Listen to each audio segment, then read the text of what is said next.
12 dreams for the Red Queen under crown of stone. 8 voracious beasts born from 8 restless nights. 4 nails piercing the flesh of the sinner. 1 prayer for the summoned, called by this song. 'Tis perhaps the countdown to oblivion for the once proud city of London. 'Tis perchance her inhabitants' last dance alone to face death, pestilence. Confronted by the eerie and unknown, mortals became desperate for answers. A flock's flight makes for an omen, the falling of a star a dire presage. Turning to priests for interpretation when there was no reason to be found. When religion failed, men turned to science. I saw them build such vain cities, crafting machines made for endless war. New questions flourished as old answers withered. What is darkness but lurking sun? What is wall but enslaved stone? What is glass but tortured sand? What is song but a call to arms? What is hate but jilted love? What is life but death pending?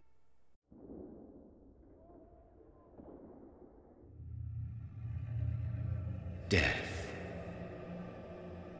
Since the apple was plucked from the sacred tree, mortality was believed to be God's punishment.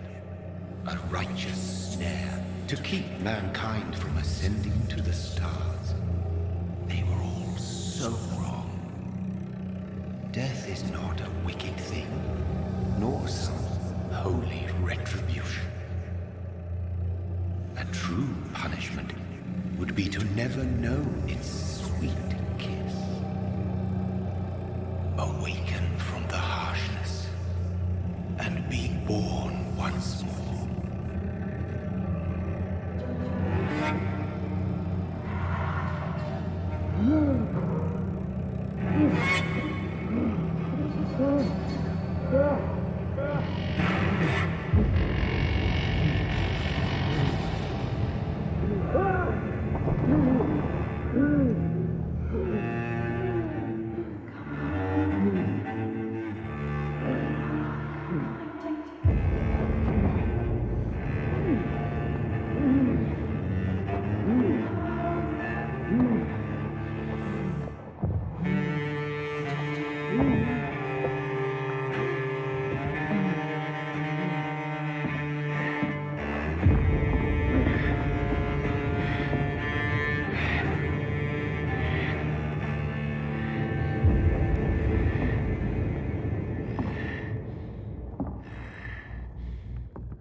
Mary!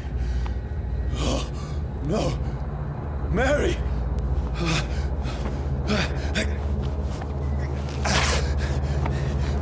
Hold on! Please, hold on! Oh, God. Mary. Mary.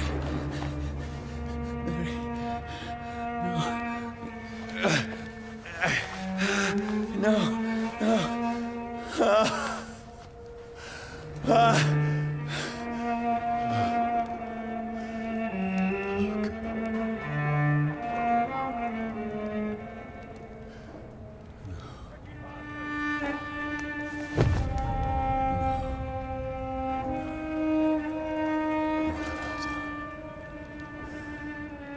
This horror.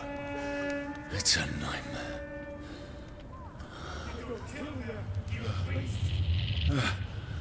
No! Please, a moment, let me explain!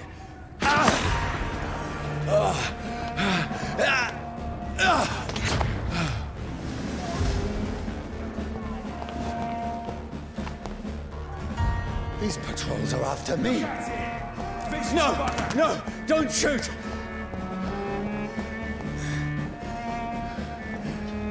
This is a nightmare. I need to get out of here. This can't be happening. Over there! No, please, stop! I mean you no harm.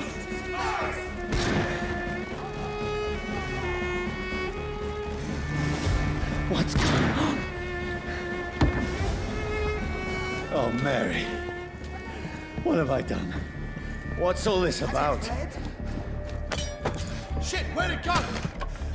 Now, I can defend myself. Kill that thing! Who are you? Stay back! Sorry, but you left me no choice.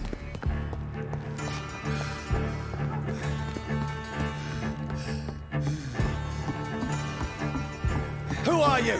Stupid beast! I'll take its head!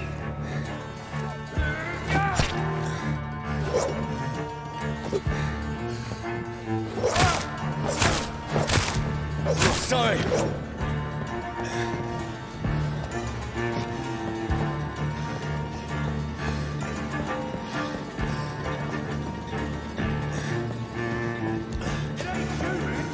No, please, stop! Doesn't like fire, does it?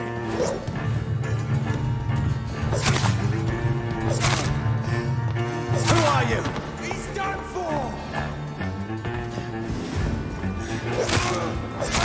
What do you want?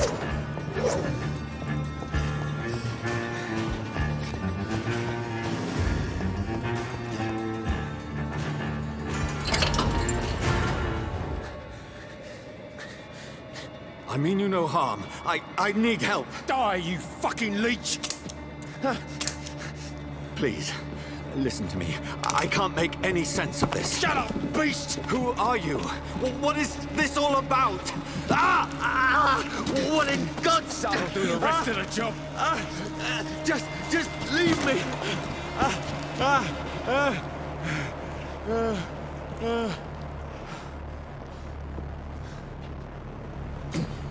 The sun feels like it's burning me to the bone.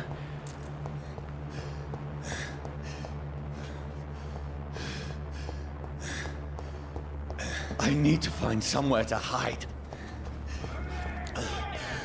Let me go!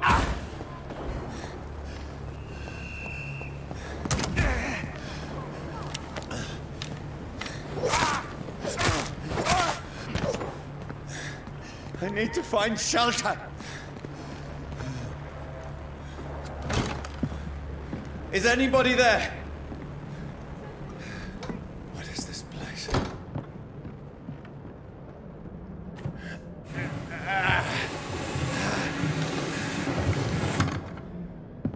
The place seems abandoned. I should be safe enough here.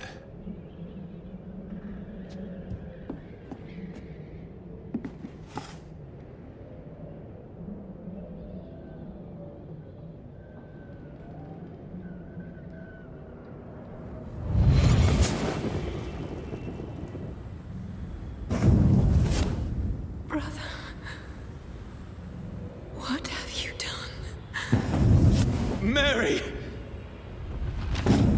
Mary! Mary, I'm sorry. Whoever did this to us, I will find them.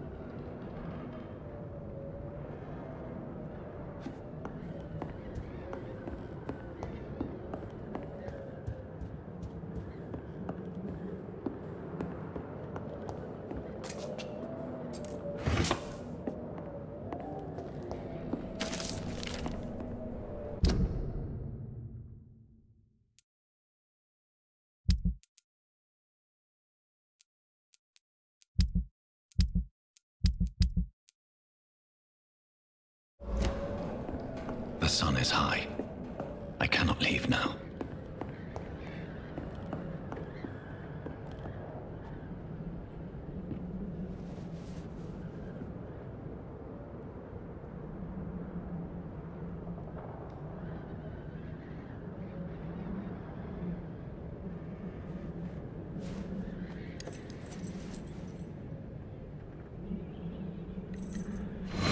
Wait. This one's dressed up fancy.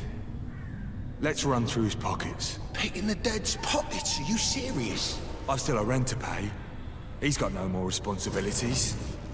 What's this? Gold watch. Beautiful it is. We fancy it and share the takings. I suppose we are undertakers. Now, give him an Eve.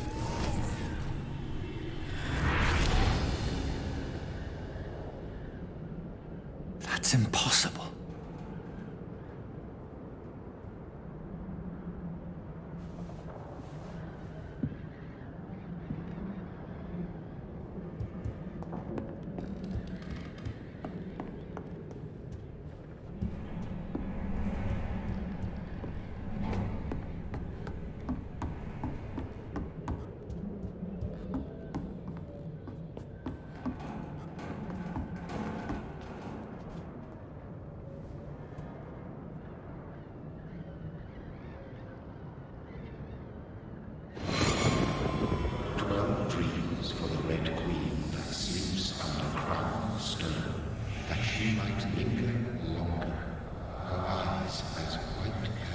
Who goes there? A prayer for the sound my warrior song. A child born from darkness must accept of his power. Who's there? Are you referring to me?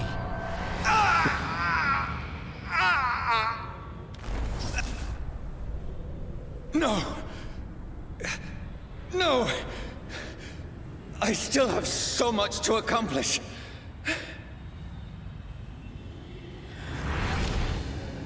I still have so much left that needs doing.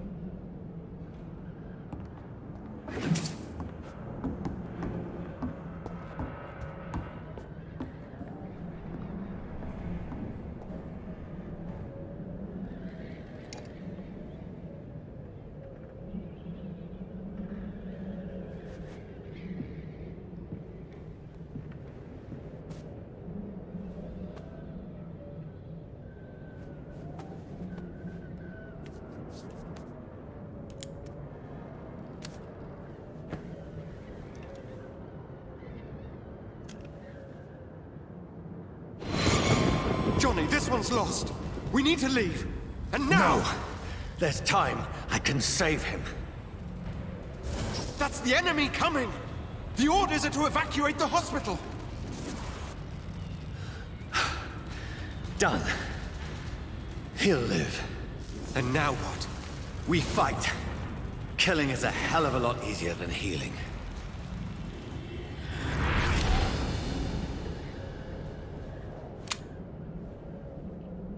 No, it never got easy.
makes no sense.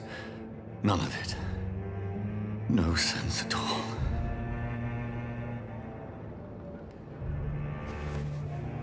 It's a nightmare.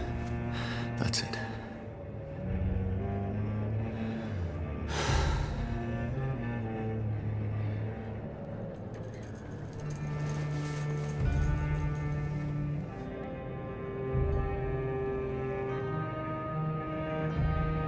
So be it.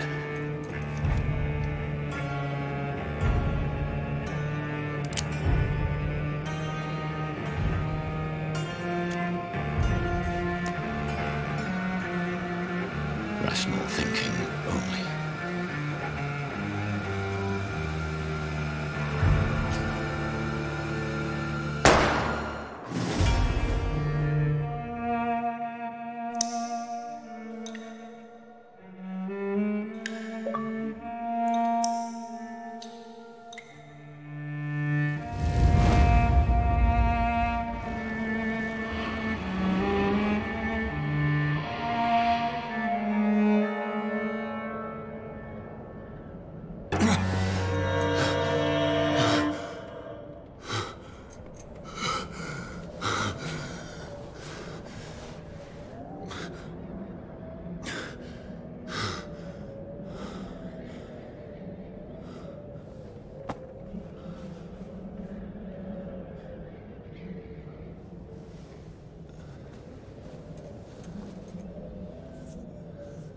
This is absolute madness. I've lost touch with the real. Madness it is, as mad as the moon, who tames blinding sunlight into a glowing reflection.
Voice in my head. If I'm not mad, then it must belong to the one who made me.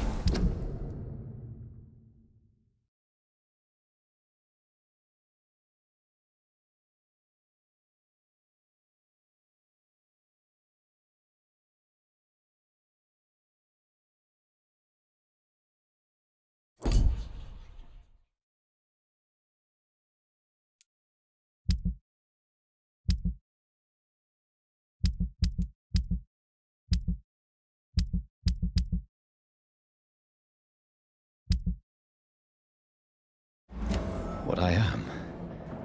I must find him to understand what I have become.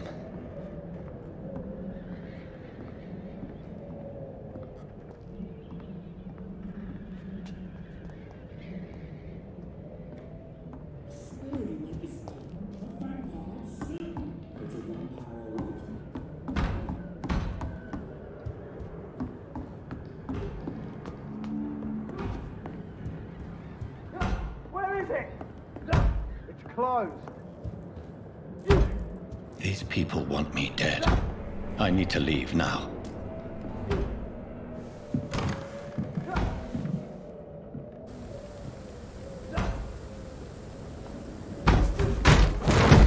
Here's the leech. Here!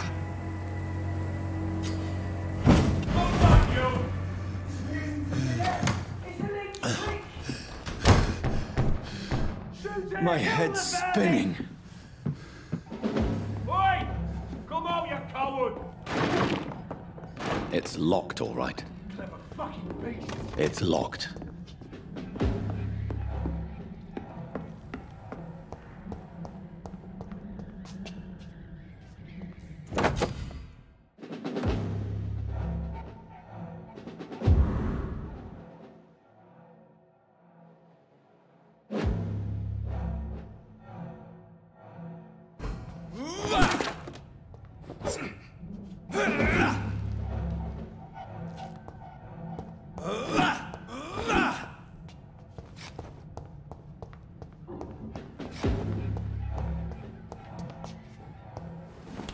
I'm still in Southwark.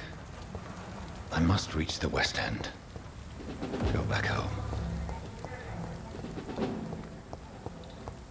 Over there! Die, vermin! Vermin!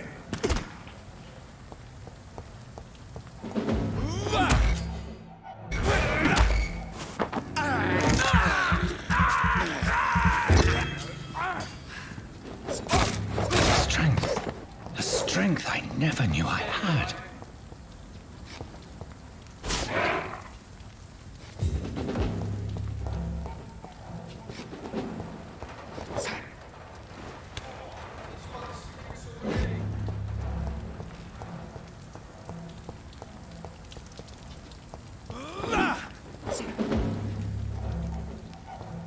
See them fancy clothes?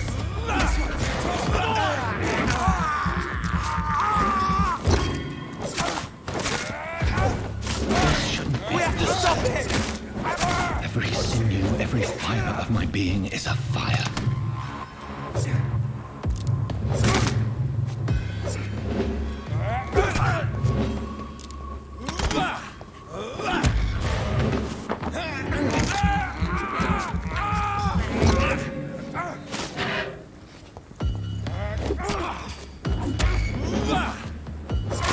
I feel like a child learning the limits of my body.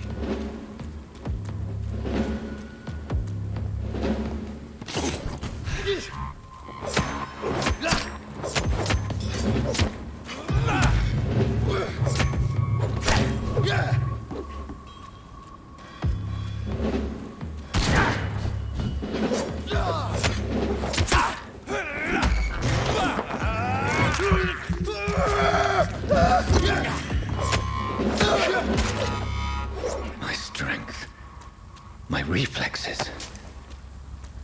I'm not human anymore.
My poor sister.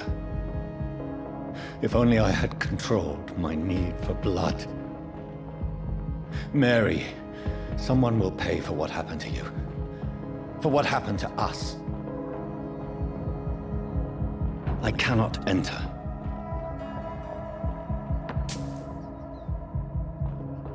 It's locked. This is despicable.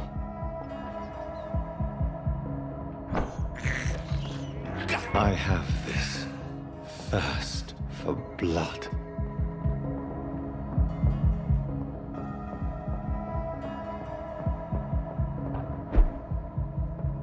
The dizziness from the jump. I can now control it. I cannot enter.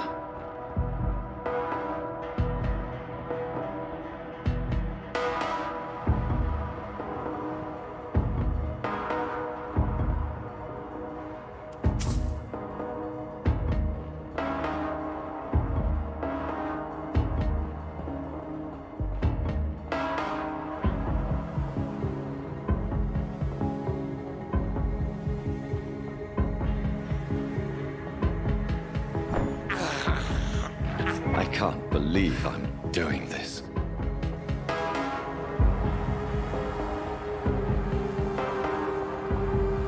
What will London have to say to me? It's locked, all right. I've so many questions unanswered.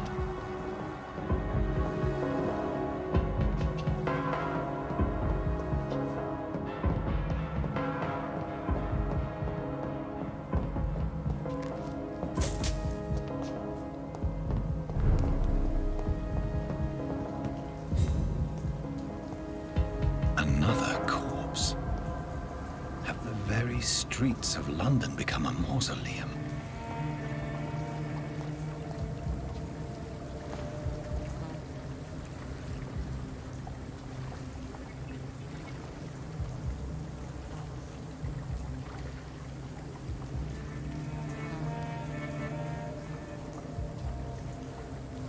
The man has been drained of all blood.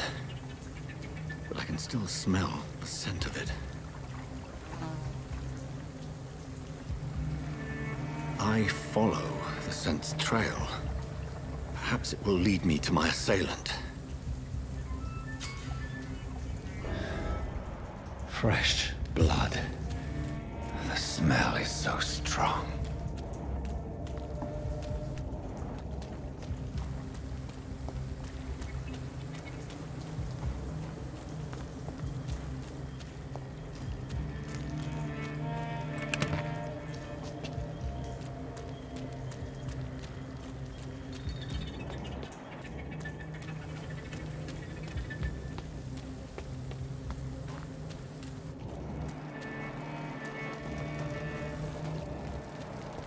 There is no one in sight.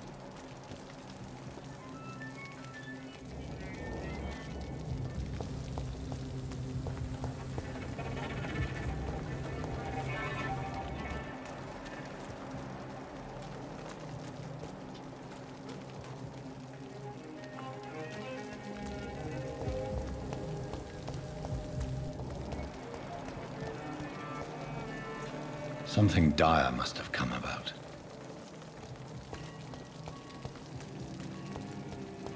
Where has everyone gone?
According to the blood patterns, that's where the victim was attacked.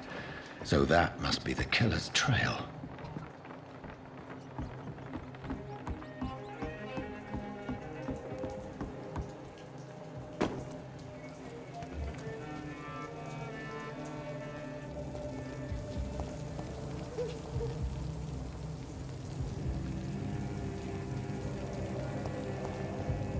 At last, a little life. Are they stupid or something? Welcome, sir, to the I Turquoise think Turtle. drink no longer stirs me. My God, sir, you look like Jonah's whale just spat you out of hell. Can I get you a drink? No, thank you.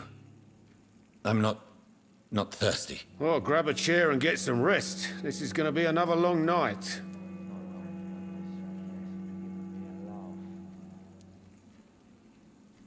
Why is it going to be a long night? You must be new around here. Don't you know about the murders? Tell me more about these murders. Every morning for the last few weeks, bodies have been found. And those poor sods didn't die of flu.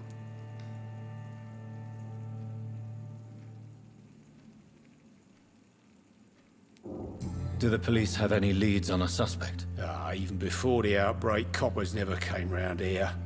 We're on our own. People die in these parts all the time, and no one cares.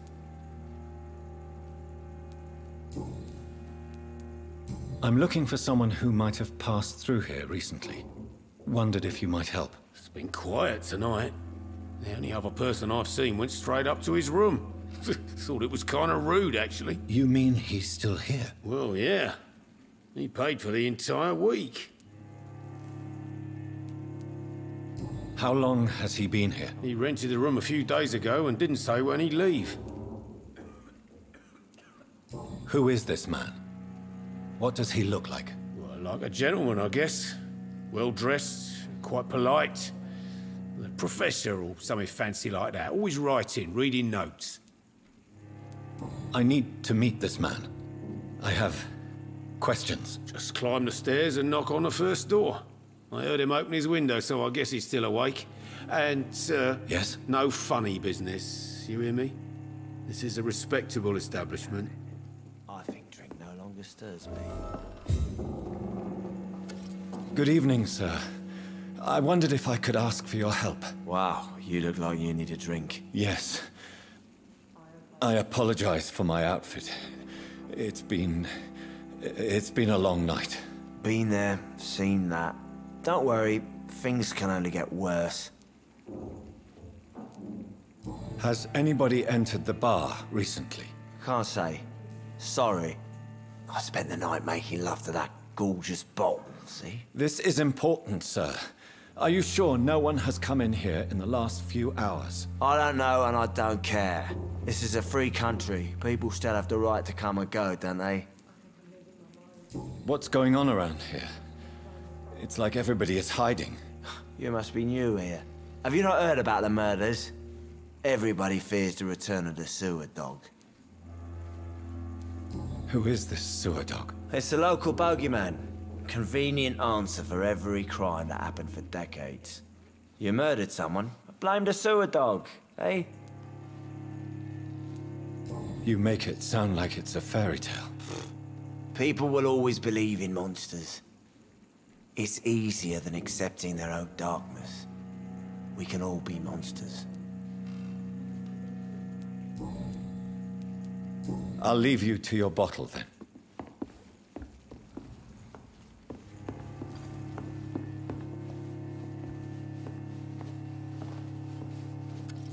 Hello, sir.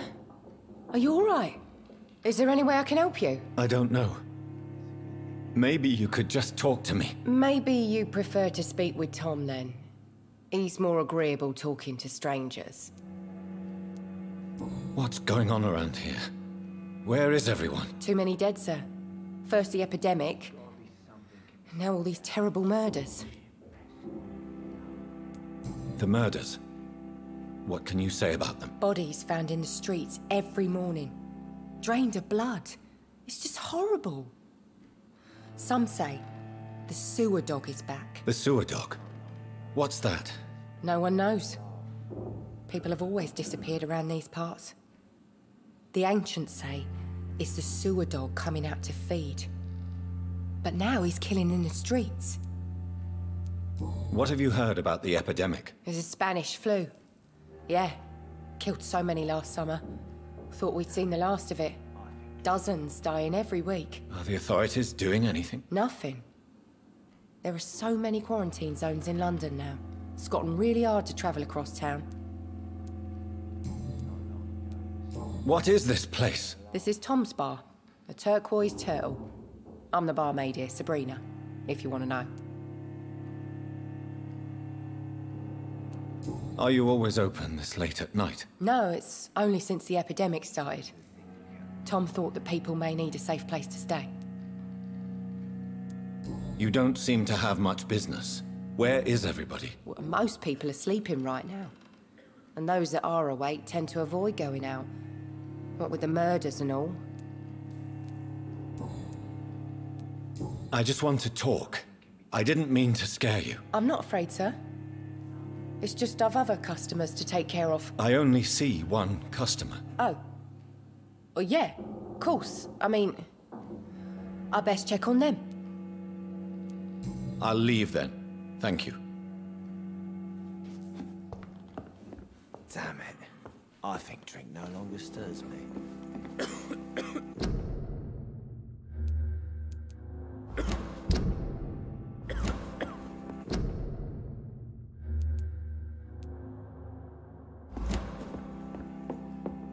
Are they stupid or something? I've never even been to India. This is no place for you. Prewen has several patrols roaming the area. They do not pursue me. But they're looking for vampires, and they're most efficient. They'll not relent until the killer has been identified.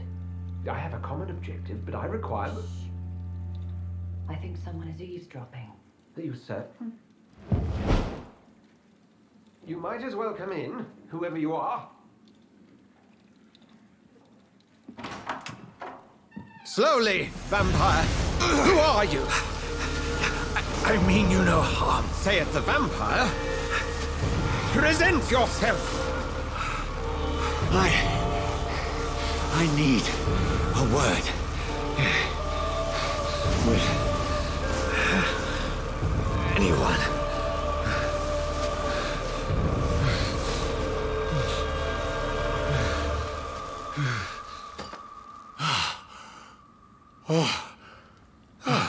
Well, that's something I can do for you.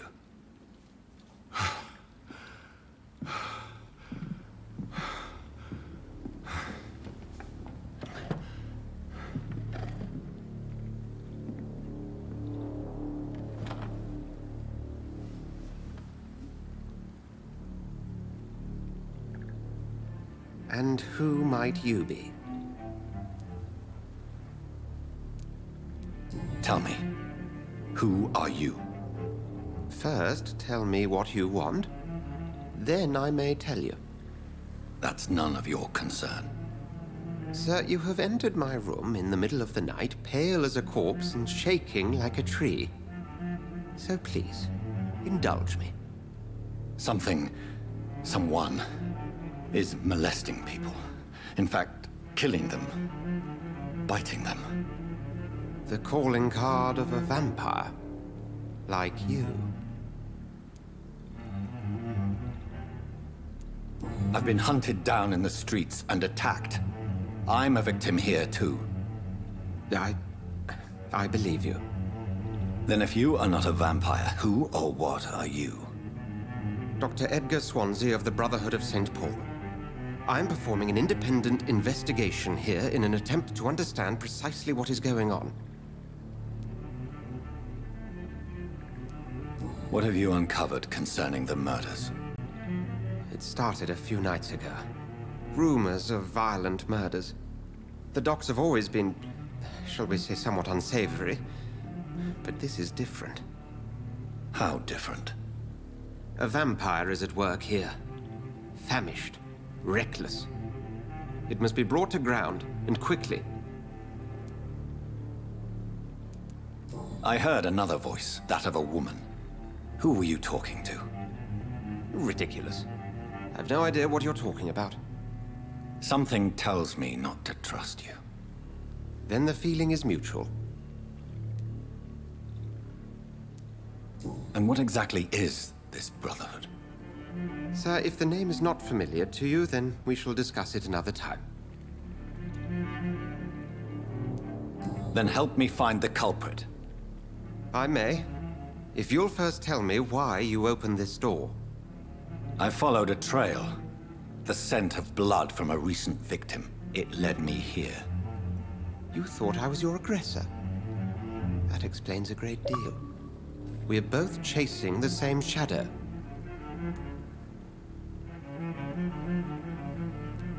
A shadow, indeed.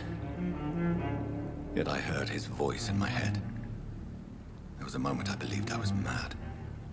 You should let me handle this affair. You've no idea what you're up against.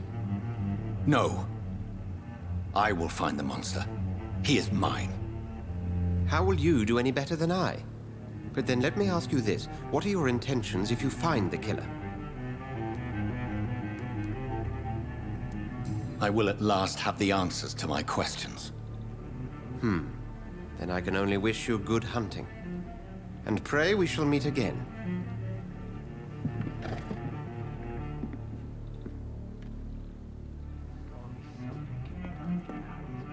I'm certain we shall meet again.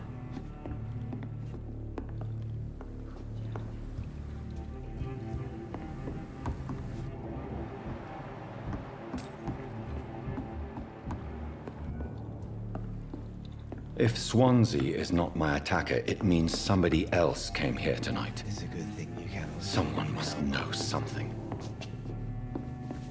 I hope I live long enough to see them wet boot boys get what's coming. Welcome back. Did you find what you were after? I can't say I have. Are you sure no one else came into your bar before I arrived? Hey, I told you, you were the only other stranger I've had. I think you're hiding something from me. I hide many things from many people, sir. That's what my job's about. Goodbye, Mr. Watts.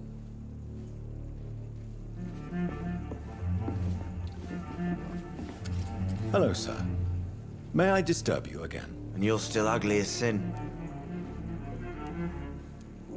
Has anybody entered the bar recently? Can't say. Sorry.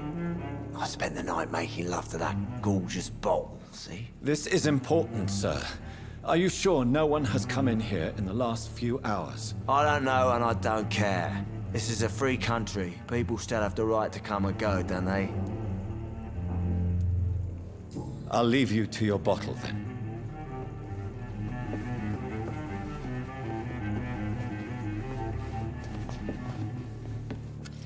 Evening, sir. Can I help you? I have a few questions for you. Well, if you must. I spoke to Dr. Swansea. He's not the man I'm looking for. Now, I want the truth. The truth? What do you mean? I suspect that someone else was here tonight. And I don't think Tom wants to tell me about it. I'm just the barmaid here, okay? If Tom says you're the only visitor we had, then you're the only visitor we had. I can feel your fear, madam. Please, tell me what's going on. It's Will. William Bishop. He came in here earlier tonight and he... Well, I thought he was going to clock someone.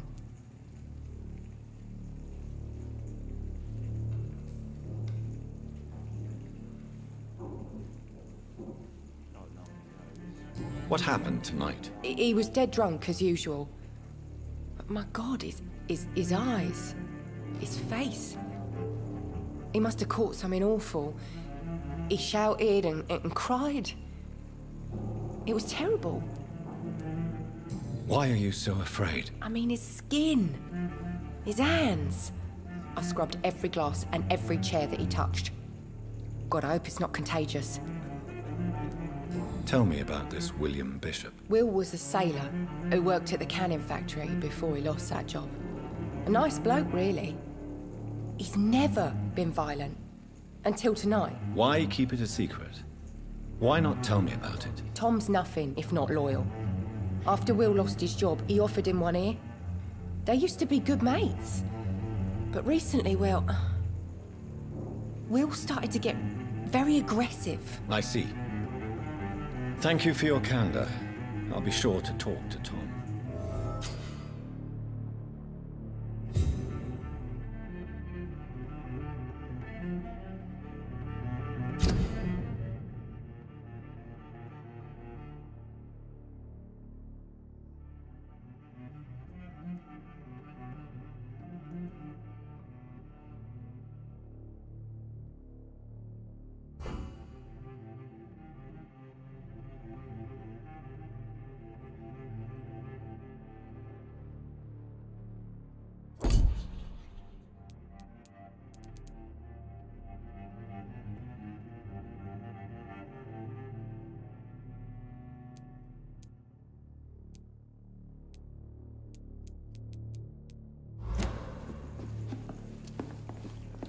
Damn it. I think drink no longer. You again. What can I do for you?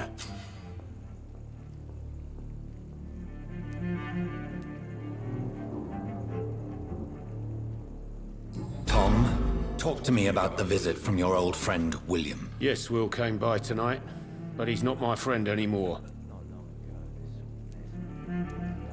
Who is he? William? Just an old sailor who loves his gin too much. He worked for years at the canning factory before it closed.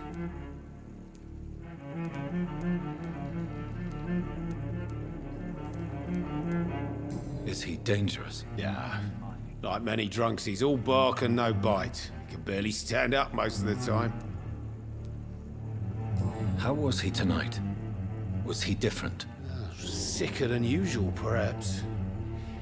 He whined and mumbled about how mean people were to him and how he'd like to talk to me outside, and then he left when I refused. Why lie to me if he is not your friend? I didn't lie. I said you were my only unannounced customer, and that's the truth. I need to find him. It's a matter of urgency. Do you know where he is? You could try his boat. It's up by the North Pier. He sleeps there when he's too drunk to get home. Please describe him to me. What do you expect? He's a tall, sick bastard with a bad rash and torn old clothes. William used to be strong. Now he's a mess. Thank you, Tom. If you see him, tell him I don't want him back here unless he cleans up his act, okay?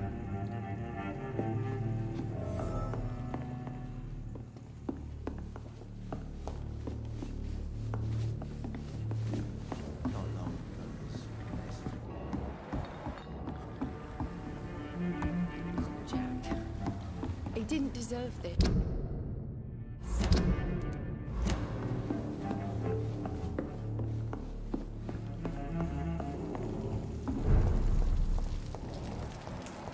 I will get to the bottom of this intrigue. What's been done to me, to this city.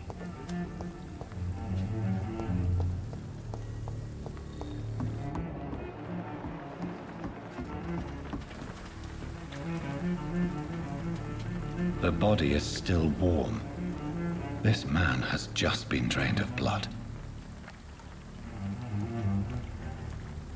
This man was armed. He tried to defend himself. This corpse has been dried of its blood, just like the previous victim. What's this? Some sort of note.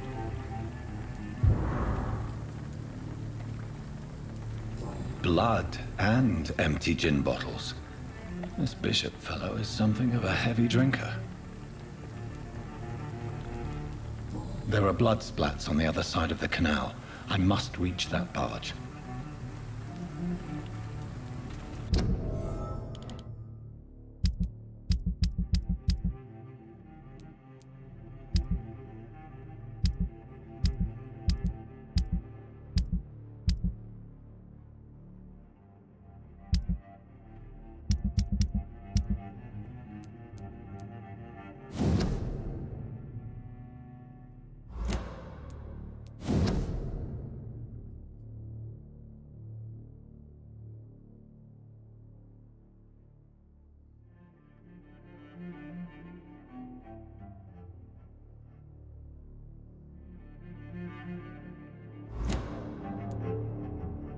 These men, they're a company of professional vampire hunters.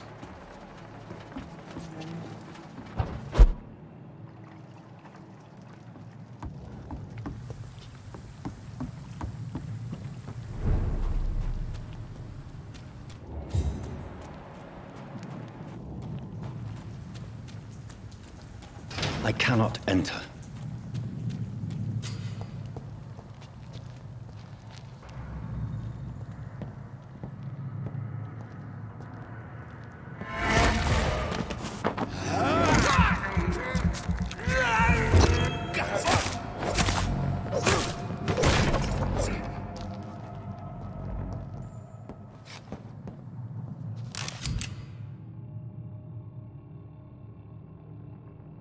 Ammunition crate. Good. I may need a lot of bullets. I feel like I'm back on the front line again.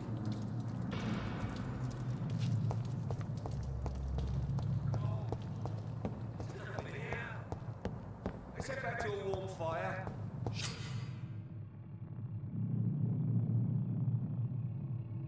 Shut that foolish mouth.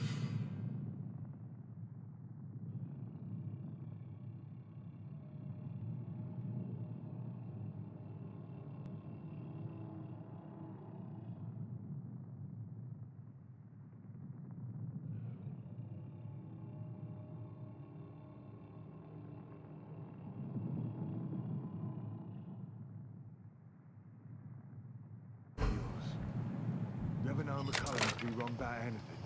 Right. No time. Over there! There's one of them vermin!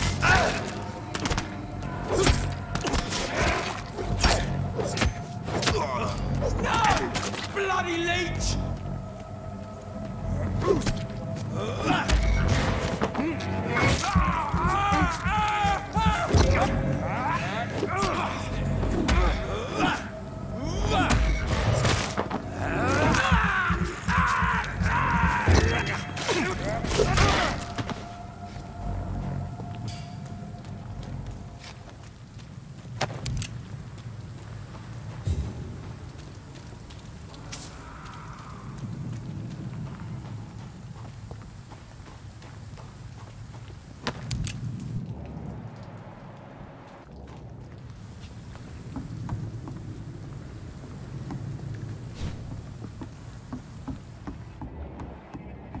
This is over there!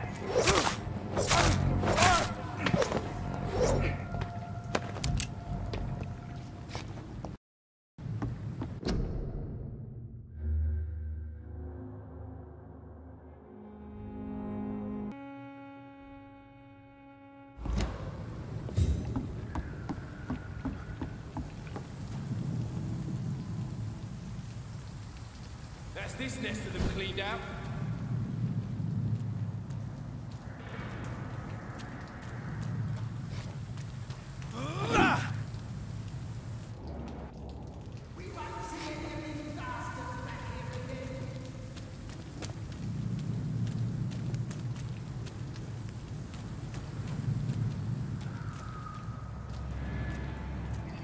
Leech spotted!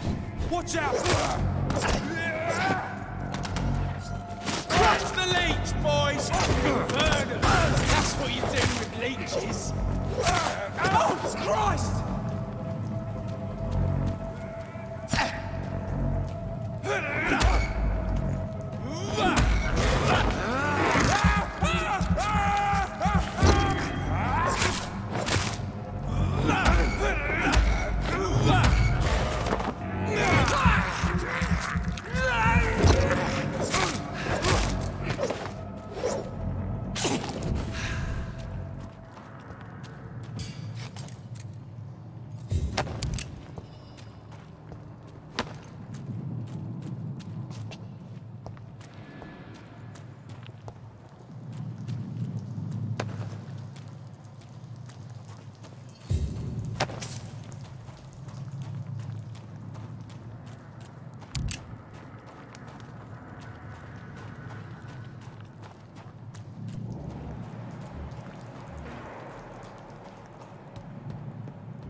Fresh blood.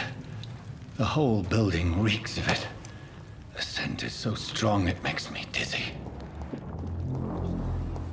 I'll not betray your trust. It's this first, you see. I'll need a drink.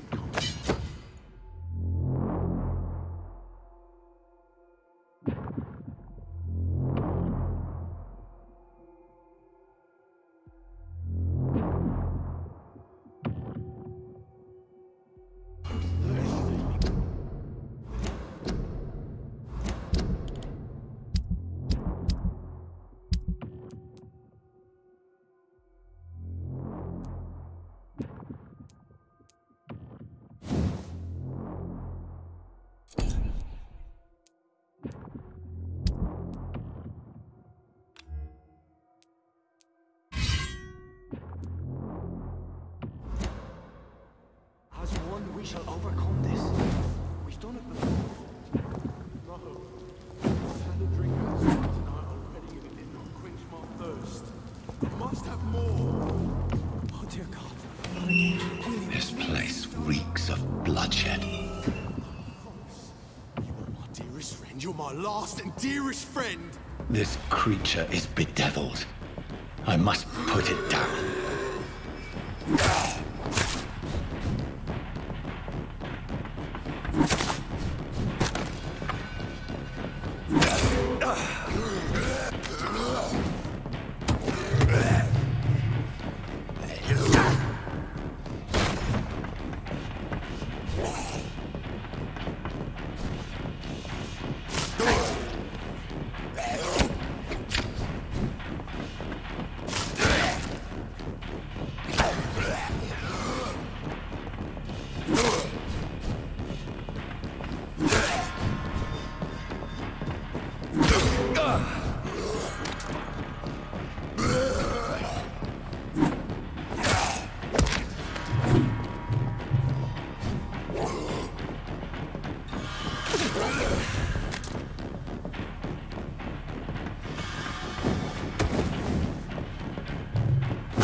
William, please. Stop. William was an honorable man. I could have saved him. Mr. Hampton, are you in there? I knew him well. Another lost soul, a kindred spirit. Sir, listen to the sound of my voice. I'm a doctor. You're suffering from shock. I must return to my flock. They'll stray without me.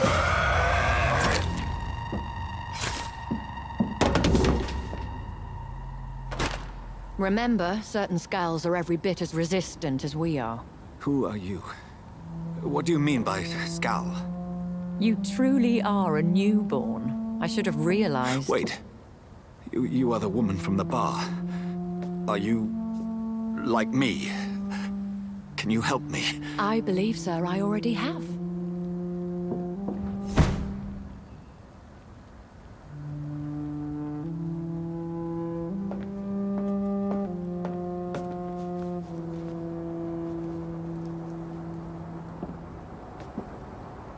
By George and the Saints, you've solved the mystery of these terrible murders. Patience, good fellows, I've come to offer help. Just give me a moment to secure my boat. We can leave this awful place. William was not the evil man they claimed. He was just taken by the thirst. He needed this drink. This man requires medical attention. We'll see he gets to the nearest hospital. No, please, I must tend to my fold. My flock needs me. Yes, sir. Go with the good Dr. Swansea. He's resourceful, and I'm sure he'll take good care of you. You'd best come as well. The sun is soon to rise, and you'll need a place to rest. I just need a moment. If I can learn something about what has happened to William, I'll be a step closer to understanding what happened to me.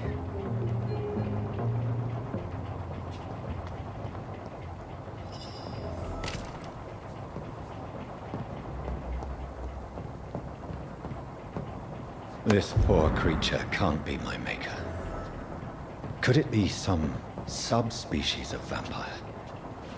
I must find a place to analyze the blood.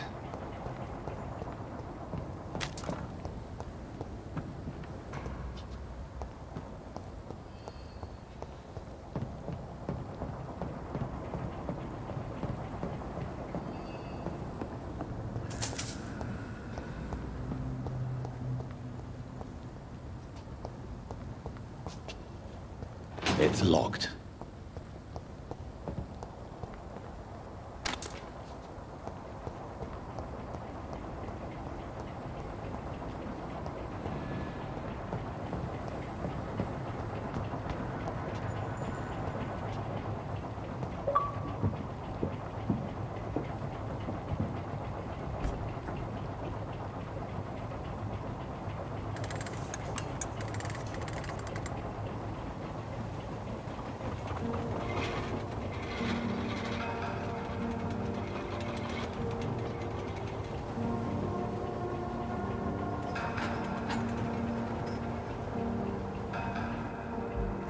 Where are we headed? We're on our way to the Pembroke Hospital. It's just across the canal. They'll have a bed for poor Mr. Hampton. William was... what manner of creature was he? Predator, prey, villain, and victim. Who can say? The important thing is that he's been stopped. Duly noted. And the woman? What... who is she? What woman? Oh, don't play me for a fool. You used me to locate that skull. You must know who she is. And I thought you a gentleman. You shouldn't talk about a lady behind her back, but I will tell you she values her privacy. Were London as peaceful as she appears from the middle of the canal? If only that were the reality of the situation. To be honest, I've always tried to avoid this part of town. Pembroke Hospital is the last bastion between the rest of London and the epidemic. The flu has decimated the East End and the war still rages. Welcome to the front lines of a plague. This is where you work, Dr. Swansea? I am the administrator of Pembroke Hospital. I thought you were here in service of your mysterious order, the Brotherhood of... Of St. Paul's Stole, yes. But first and foremost, I'm a man of science. A physician, like yourself, Dr. Reed. How do you know who I am? No need for modesty. You are Dr. Jonathan Reed. A surgeon of some caliber and renown, if I'm not mistaken. You are correct, sir. I knew it! I had my suspicions. But when you took the blood sample from the corpse of poor William, I was certain. Dr. Reed. Marvelous. Have we met? I attended 3 of your seminars before the war. I have the utmost admiration for your research. And what a turn of fate. England's most esteemed blood specialist returns to London a vampire. That word, again, from a so-called man of science. I understand. Traditionally, the role of science is to refute myth, but when myth walks among us, the Brotherhood of St. Paul has dedicated its purpose to their study. There's so much for you to learn. And for that, you are right. Well, then let me be blunt. Join my staff at Pembroke Hospital. As a physician. I suspect you'll not find a better post of employment to contemplate your predicament. This is sudden. I was returning home to see my sickly mother.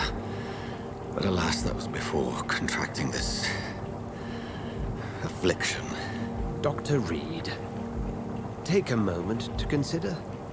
The post would be for the night shift, providing a good explanation for your absence during daylight hours. You'll be adequately reimbursed and have a place to hide.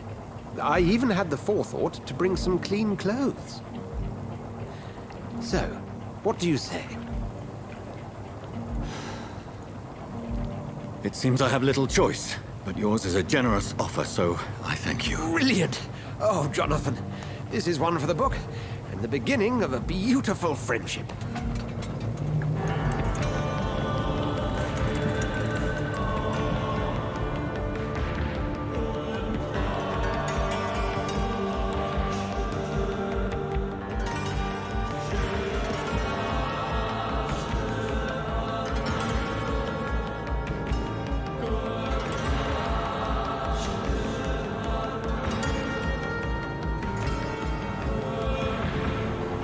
Dr. Swansea, thank goodness. I was beginning to be concerned.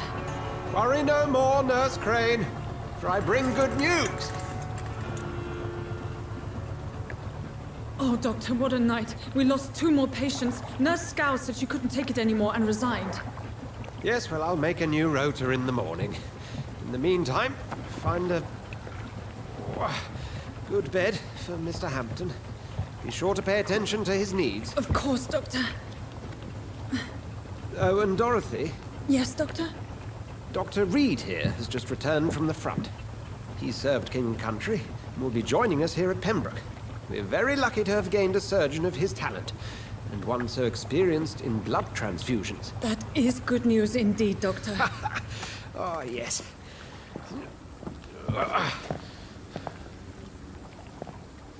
Here at Pembroke, it's not what we have, but what we haven't.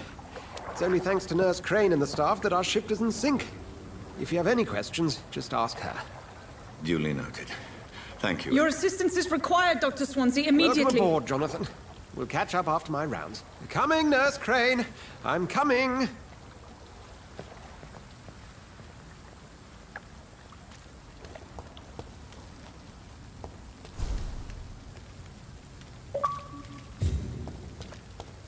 We'll have a word in my office later, Jonathan.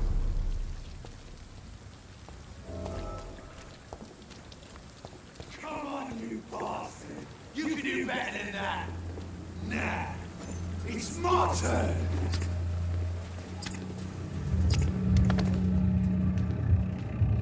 Rotten autocracy. Each heart contains the secret of life. Drink at this river. Try it all.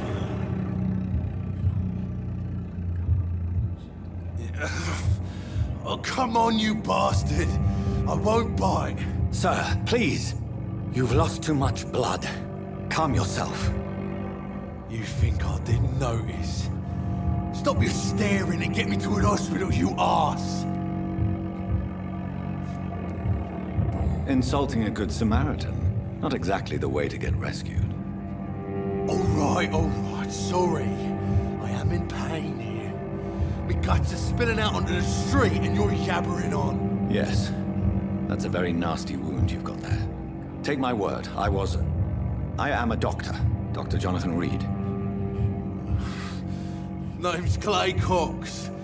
I'd appreciate you helping me to a better place, Doc. Follow me, Mr. Cox. Let me assist you to that better place.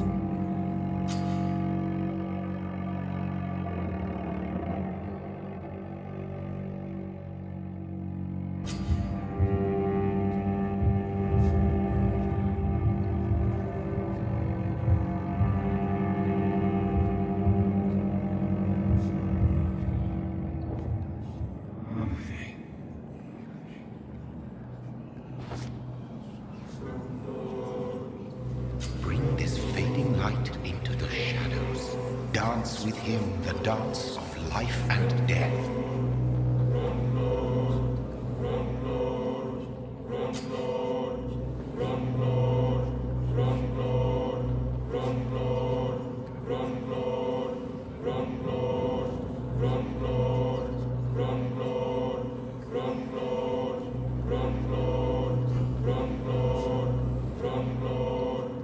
No more.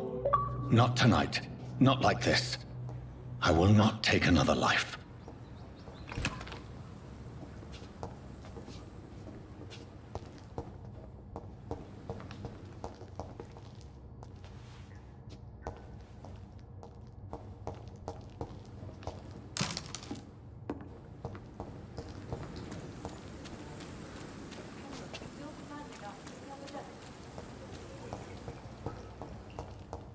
Did I black out?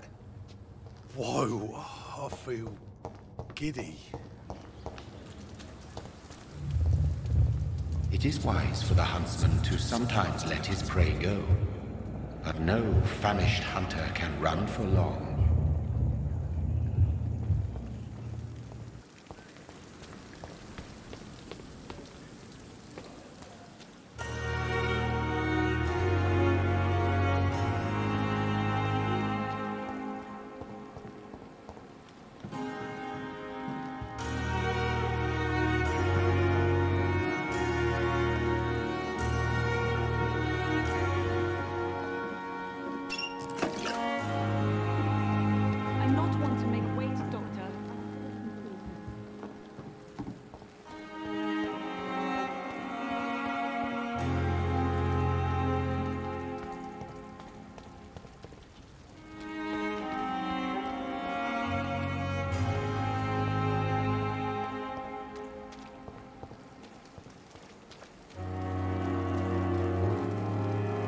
Doctor, where have you been?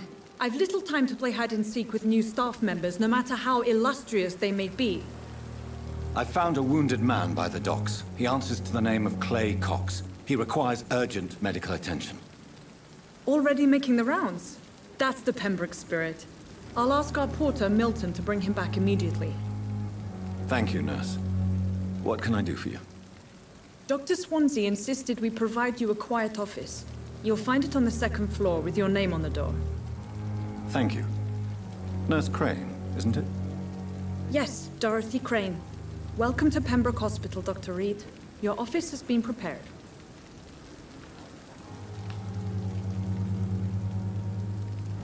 I would like to ask a few questions first. And Mr. Hampton, the patient we brought in, how does he fare? I gave him a sedative to help him sleep. Poor thing was in quite a state of shock. What kind of man is Dr. Swansea? Well, you accepted the job from him. I thought you would have known about your employer. It's right to assume Dr. Swansea knows far more about me than I do about him. You'll get to know him soon enough, and better than me. The administrator has better things to do than mix with us. Apologies, I've only just met him the once. This is sudden. I've only just returned to England. Dr. Swansea is a brilliant surgeon and the most compassionate physician. If you could point me in the direction of my room again, nurse. Second floor of the hospital, left after the stairs. It's the last vacant office at the end of the corridor. Thank you, Nurse Crane.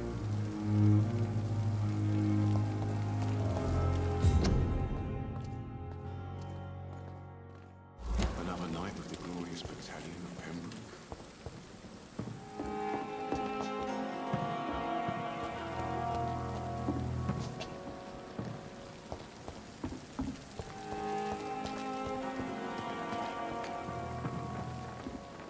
Good evening, nurse.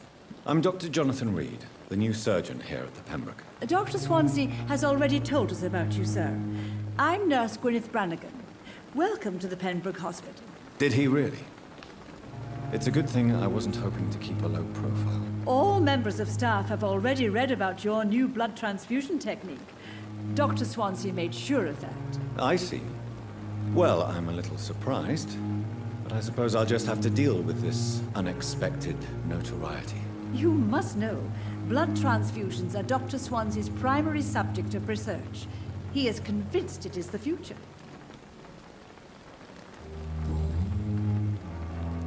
How are things here? Not good, to say the least. We're struggling against an invisible enemy More lethal than any bullet from a gun. It's hard, Doctor. An invisible enemy. Quite a poetic term for a disease, especially from a nurse. Sorry, Doctor. These last few weeks have been exhausting. We could all do with a good night's sleep.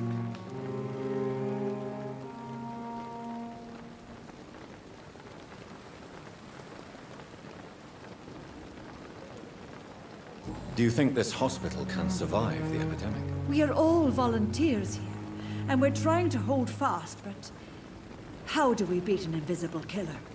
Some nurses have already resigned. I'm not familiar with all the staff yet. Perhaps you could help me. Brilliant professionals, most of them. Dr. Swansea has a gift for recruiting talent. Most of them. Is there a problem I should know about, nurse? It would be inappropriate for me to speak ill of a colleague. Is there anyone that stands out? Well, I have never met someone as dedicated as Dr. Tippett's. He should be a standard for us all here. If only he were younger. Why should his age be a problem? I guess it's fair to say he's always pushing himself to the limits. He just doesn't know when to stop and get some rest. Nurse Brannigan, if you do know something, please tell me. Anything you say will be held in confidence. No. I may disagree with some conduct, but in the end, everybody is doing their best.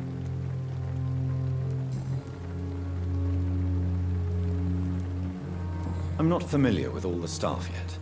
Perhaps you could help me. Brilliant professionals, most of them. Dr. Swansea has a gift for recruiting talent. Most of them. Is there a problem I should know about, nurse? It would be inappropriate for me to speak ill of a colleague.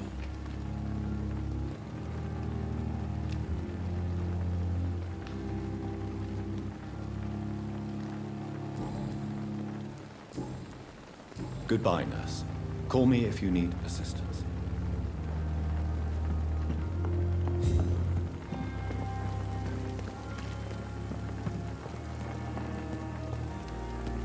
Another night with the glorious battalion of Pep. Good evening, sir. I'm Dr. Jonathan Reed. I'm new here. I've already heard about you, Dr. Reed. I'm Milton Hooks, the ambulance driver for this shithole of a hospital. That's quite a blunt introduction, Mr. Hooks. You can call me Milton. I like to speak my mind, Dr. Reed. Perk of the job. Don't judge me, and I won't judge you. I'm not sure I understand what you're talking about. Well, I'm no doctor, but I'm pretty sure a gun can't be used as a surgical instrument. You have a keen eye. I learned to shoot during the war, and have carried one ever since. Old habits die hard. No need to explain, Dr. Reed. And if you ever need a better gun, remember, I may have something for you. How is the situation around here? You want to hear the situation is all right? It's fucking awful. We lack everything, and it's getting worse every day. Are you really smuggling weapons through the hospital? And why not? I've already been attacked by patients, you know. And by gang members willing to steal my money. But you're not defending yourself. You're selling guns to civilians. You keep people alive your own way, Doctor. I offer them another way to protect their health. So what do you do exactly in this hospital? Apart from smuggling guns, I mean. I've been an ambulance driver since... too long, I guess.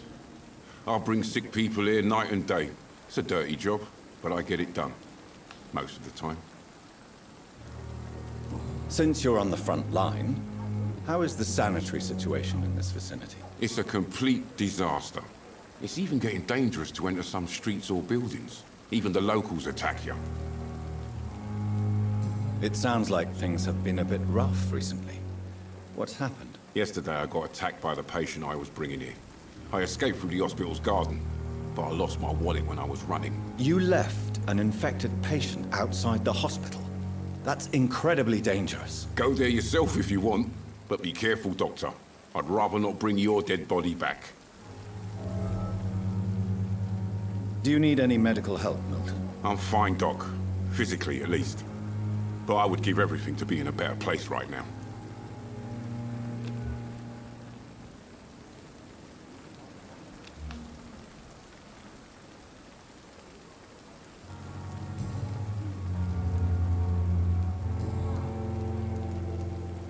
Goodbye, Milton.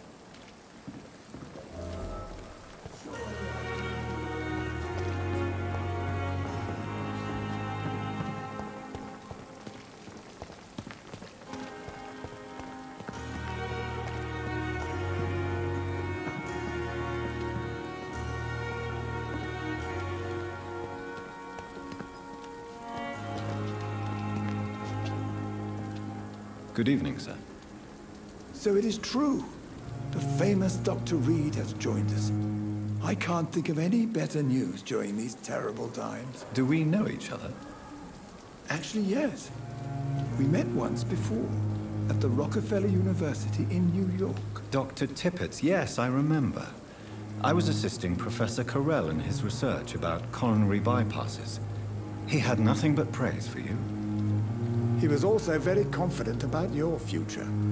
And look at you now. Eminent surgeon and blood transfusion specialist. What is the Pembroke Hospital situation? And please, speak freely. This hospital is not exactly the best of London. I'm sure you are used to working in a better environment. It's more than enough.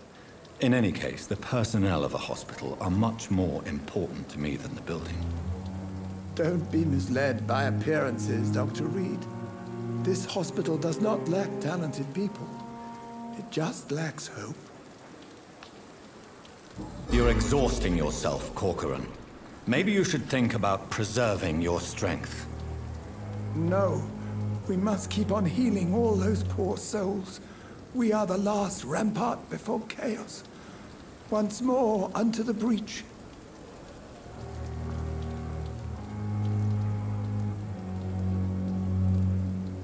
Your attitude is irresponsible, Doctor.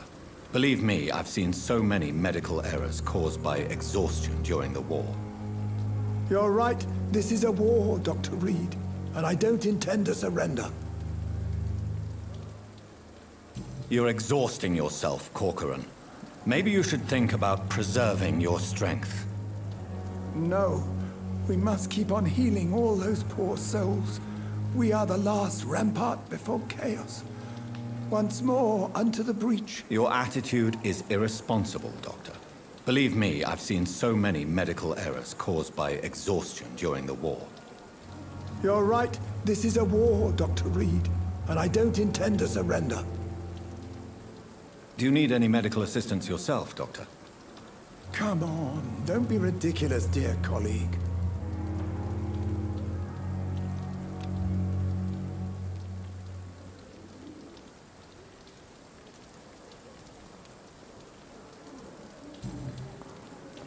What can you tell me about the staff in the hospital? Some are really good, and others are not so good. But during this troubled period, there is no time for slander. I prefer to focus on the positive character traits. Tell me more about cherished people, then. Nurse Brannigan is a pearl. She is the most helpful and dedicated nurse I've ever worked with. A clever and cheerful woman. You really seem to admire her skills. I'll go even further. If she was a man, she would be a damn fine practitioner. Any opinion about the management? I don't always agree with Dr. Swansea's reserve, but I must admit he does all he can to keep this facility running during this crisis. Ah, yes, the burden of command. I was fed up with this concept while serving as a medical officer. Don't get me wrong. Swansea's a good administrator. I just wish he would get out of his office now and again.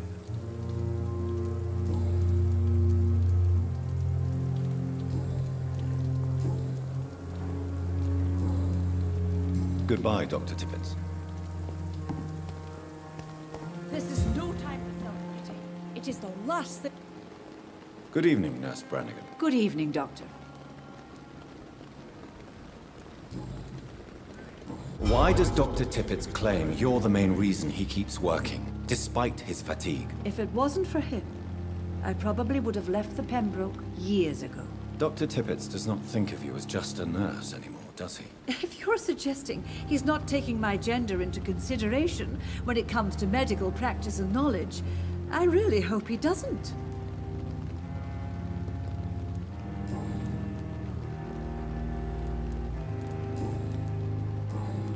Goodbye, nurse. Call me if you need assistance.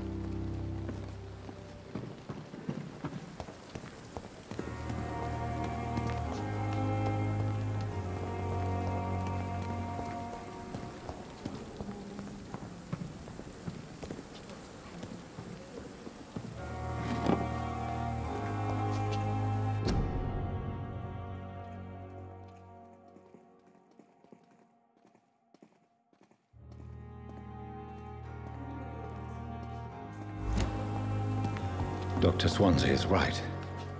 This place seems perfect to conduct my research. A giant morgue disguised as a hospital. That's painful. Here again.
Good evening, miss.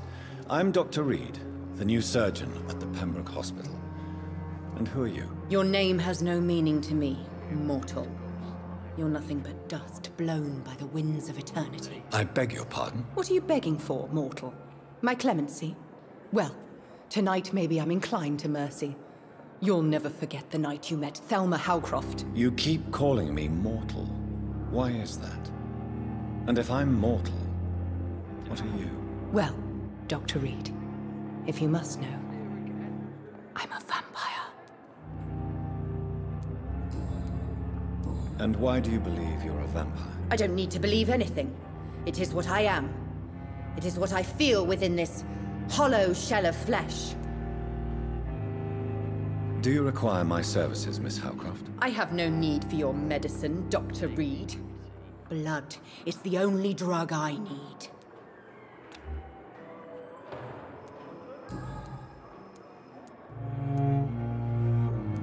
And why do you believe you're a vampire? I don't need to believe anything. It is what I am. It is what I feel within this hollow shell of flesh. I see. Have you ever heard of Cotard's syndrome, Miss Howcroft? Never. It's a mental illness discovered by a French neurologist named Jules Cotard. The affected patients are delusional. They believe that they are putrefying, that they are dead, a ghost or a ghoul. Or in your case, a vampire. Delusional, you say? Oh, sad and petty mortal. You can't even begin to understand the concept of immortality. And you think it is I who am delusional.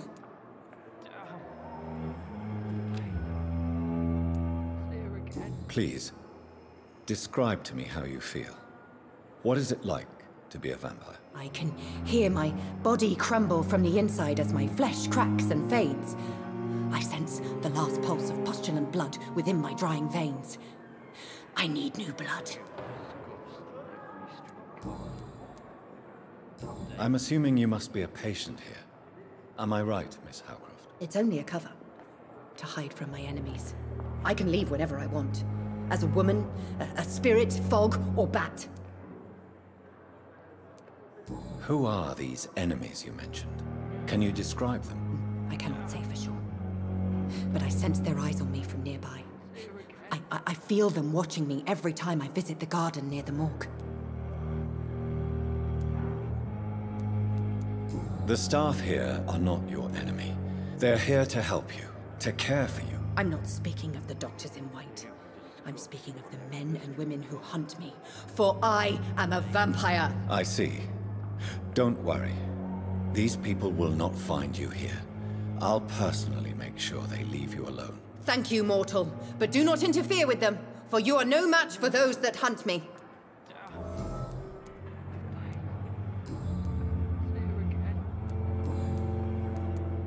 Who are you really, Miss Howcroft? I mean, apart from being a vampire. Is that not enough for you, puny mortal? What do you require? Proof of my powers? I'm curious to know who you were before becoming a vampire. It was such a long time ago, I don't remember. Centuries of unholy life can have strange effects on one's minds, you see? I'll leave you, Mistress of the Dark, to your nocturnal activities.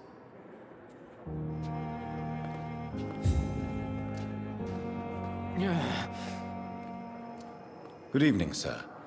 Can I help you? Unless you're here to fix my face. No. I don't think you can help me. I'm Dr. Reed. I've recently taken the position of head surgeon here. War injuries, am I right? You guessed right, Doctor. German shell took my pretty little mug right off. But they still call me Thomas Elwood. How is your stay with us, Mr. Elwood? Oh, it's bliss. I just escaped death in the trenches to be surrounded again by the moans of the dying. Can I ask you precisely why you're a patient here? It's the pain, sir.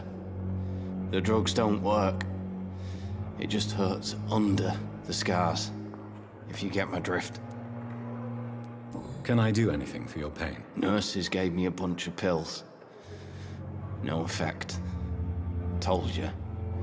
It's like the flames are under my skin, burning away. Who is treating you? Is someone in particular looking after your case? Nobody since the old and tired doctor spoke to me. Started to think I was forgotten about. Wouldn't blame you. You don't seem worried by that. My face hurts so much more when I smile or cry. I've learned it's easier not to speak. But be assured I'm smiling inside.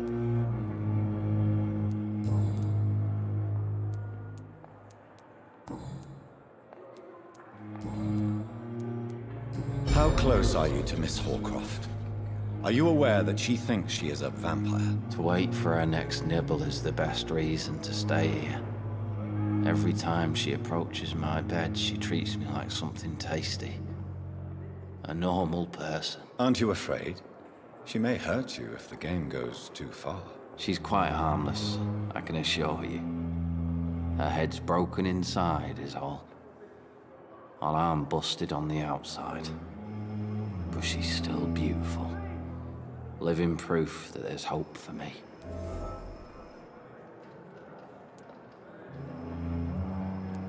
So do you let her bite you? You know that's not sanitary. And why not? She's only supping a few drops of me blood. And the pain, it's real for once. She could decide to bite less willing patients. Then it's another good reason for me to stay here, Doctor. You do realize she's mentally disturbed. It's called the Cotard syndrome. She truly believes she's a vampire. In her madness, she never refers to my scars. And frankly, if I could, I'd join her world. It seems much more fun than the real one. Where were you stationed, sir? Did you serve for long? I really don't want to talk about all this shit. No offense.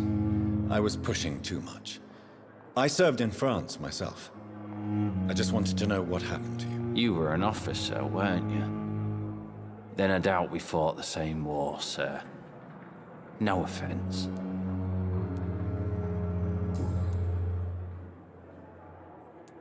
Goodbye for now, Mr. Elwood.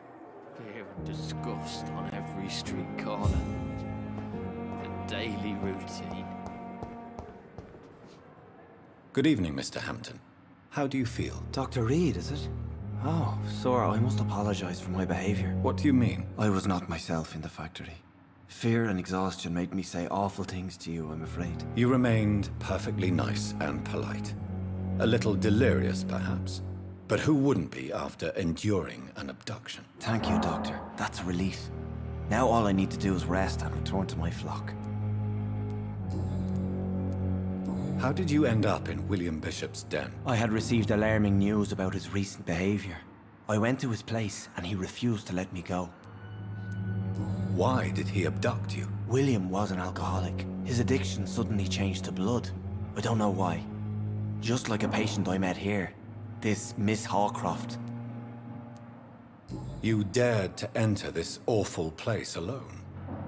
You're a hero, Mr. Hampton. Or a fool. I'm just a man trying to help his friends, Dr. Reed.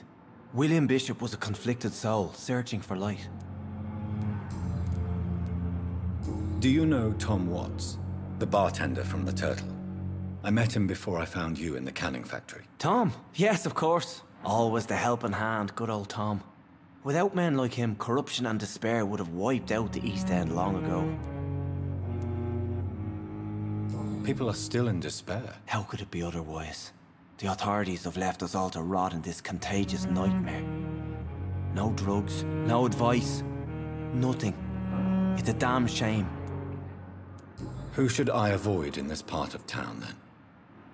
Any particularly evil figures? Not really. Most men and women are just doing their best. And it's not my habit to speak ill of people I know, Doctor. What is the general situation in the East End docks? The situation has always been tough, with a lot of tensions between the gangs and the dockers' trade union.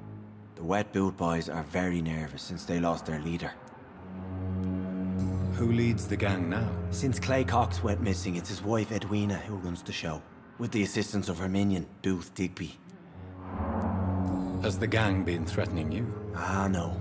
I've had this nickname for so long, you know, the sad saint of the East End. No one dares to bug a saint, not even criminals.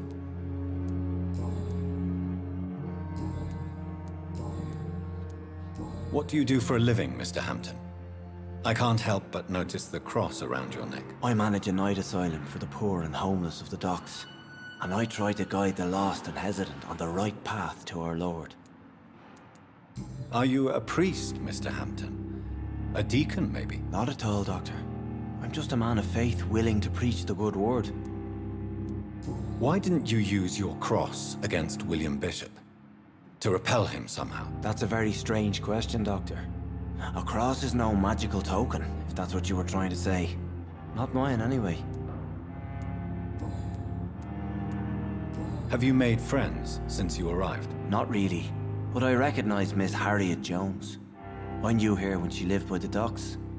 That poor woman had such a miserable life. You never came to see her here at Pembroke?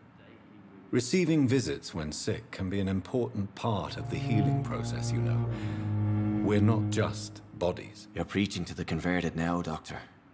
To be truly honest, I thought she was dead. She left the docks many months ago. How do you feel, Mr. Hampton? Medically speaking, I mean. I feel exhausted. Beyond exhaustion, actually. William drank so much of my blood in his madness. I feel empty. You're in good hands here. Dr. Swansea is well versed in blood transfusion, and I'm sure he'll take the best care of you. Thank you, sir. I believe all I need is rest. And then I can go back to the people who need me. Goodbye, Mr. Hampton. We'll talk again later.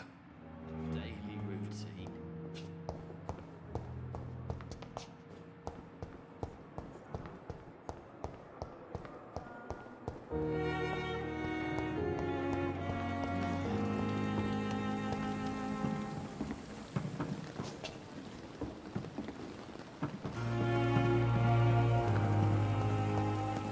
If only I were young again. Just a dozen years or so. Good evening, Dr. Tippett. Dr. Reed, any good news to share?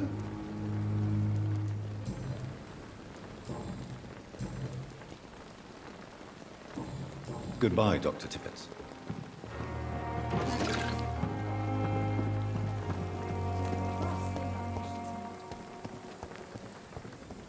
It's safer here than anywhere else.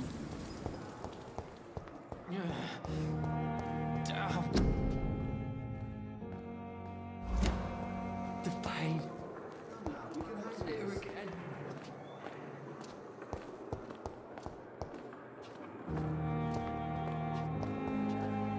Good evening, nurse. Good evening, Doctor. I don't think we've been introduced yet. My name is Pippa Hawkins. And I'm Dr. Jonathan Reed. Dr. Swansea has recently offered me a position in this hospital. Well, it's a euphemism that your help will be appreciated, Doctor. How would you describe the situation at the Pembroke Hospital? It's serious. The flu is wreaking havoc amongst the staff and patients. We are running out of everything. You must get a hold of yourself, nurse. Sorry, I'm exhausted. No one has any idea when this epidemic will be over. Nurse Hawkins, the Spanish flu won't last forever. Even the Black Plague didn't kill everyone. I wish I could believe you. But what if this epidemic was worse? What if in the end, nobody was spared? How long have you been a nurse? Well, long enough to see that the epidemic is winning. And no matter how qualified you are, don't tell me you'll change that. You'd be surprised what dedication can achieve, Nurse Hawkins. In medicine, sometimes we're just a test result away from a miracle. Sorry, Doctor. I don't want to sound bitter, but I'm just too tired to give a pep talk like Nurse Brannigan. How is the Pembroke staff coping with the epidemic? Well, not well. Milton, the ambulance driver, is even more grumpy than usual, especially concerning doctors. Why is Milton grumpy on a daily basis? Is it just an act? Milton's not the kind of man who's bothered about a bad reputation, whether he deserved it or not. Why does Milton dislike doctors? I don't know. Just ask him. But be warned, Milton is not the chatty type.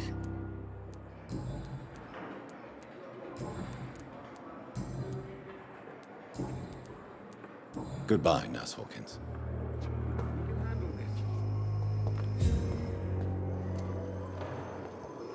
Good evening, Doctor. I believe we're going to be working together. Dr. Reed. Dr. Swansea informed us of your arrival, but I could not dare to believe we'd have such good fortune. Such an honor, sir. Thank you. And you are? I am Thoreau Strickland, Dr. Thoreau Strickland. I'm a great admirer of your work, Dr. Reed. Please, could you tell me something about yourself? I'm a great admirer of your work concerning blood transfusion, Dr. Reed. I run my own experiments. I'm convinced it's the future. What made you choose to be a doctor? I'm not ashamed to admit you and your work have inspired me. I am honored to have the opportunity to work by your side.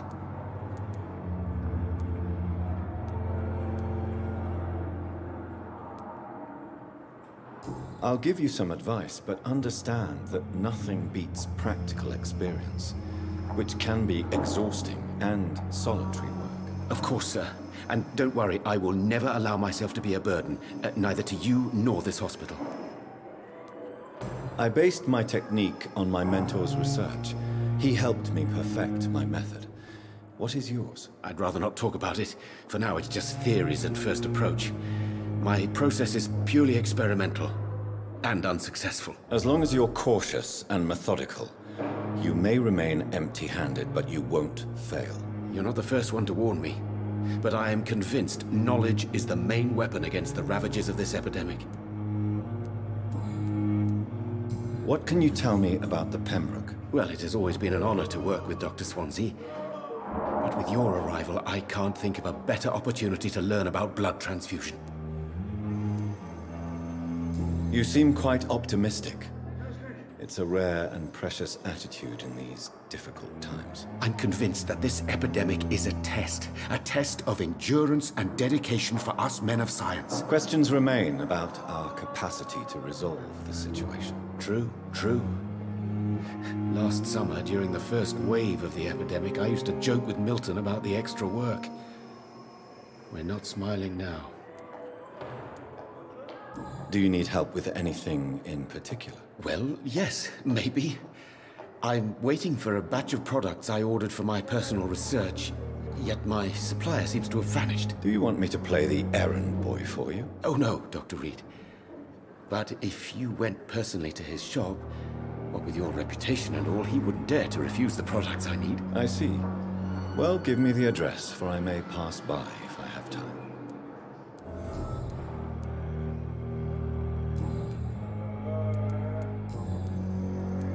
Tell me more about your willingness to experiment with new medical techniques. Harvey Fiddick is a patient suffering from a severe injury that could cripple him if not treated correctly.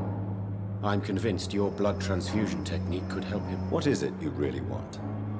To save him, or to prove your point? Fair question. I want nothing but to save my patient, Dr. Reed. Especially since I know Mr. Fiddick's story. Tell me Mr. Fiddick's story. Our first diagnosis was compromised because Mr. Fiddick lied to us about the real origin of his injury. He first claimed it was an accident. But why would he hide such crucial information from us? Because he is a proud father, ashamed of putting his children at risk because of his own negligence. This personal involvement could also appear to be a lack of impartiality. You must know that a good surgeon must remain neutral. I agree. But that does not excuse Dr. Ackroyd's behavior. A man who did not even take time to converse with his patient. Do you think keeping his distance was a mistake? All I know is that I'm taking care of human beings with desires, hopes, and fears. Not some biological machine comprised of blood, bones, and flesh. Goodbye, Dr. Strickland.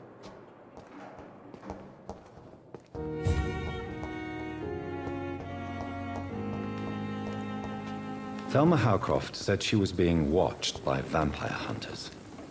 Where are they hiding? I should investigate.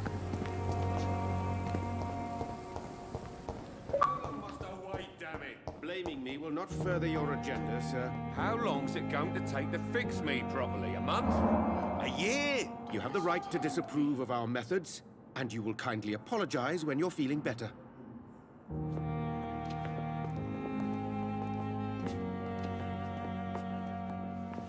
Good evening, sir. You always... Good evening, sir. I'm Dr. Reed. May I help you? I don't know if a third opinion is needed. Your colleagues are already arguing about my condition. I see. Would you mind telling me more about your situation? I'm Harvey Fiddick. All I want is to get me bloody arm fixed properly. Tell me about yourself, Mr. Fiddick. I'm just a regular guy waiting to get his arm fixed, so I can return to work and to my family. I was more curious about what you were doing before being hospitalized. I'm a carpenter, and a good one too. But that means I need both arms to feed my family, Dr. Reed. Are you satisfied with your treatment here? Well, it's clear that I've chosen a bad time to be injured. Forgive my bluntness, But you seem overwhelmed by cases of the flu. I won't lie to you about it. I'm afraid we are. Are you sure you don't want to operate yourself, Dr. Reed? I have the feeling you're very capable. And your colleagues seem to think so too. In other circumstances, you would be right. But for now, I don't think I can take on the responsibility. My apologies. Tell me about the doctors who are arguing about your case. Strickland and Aykroyd. They both want the best for me, but there's a lot of pride there. Doctors are no different from carpenters, it seems. What do you mean? I often had professional arguments with rivals on a building site. Difference is, I disagreed about wooden nails, not flesh and bones.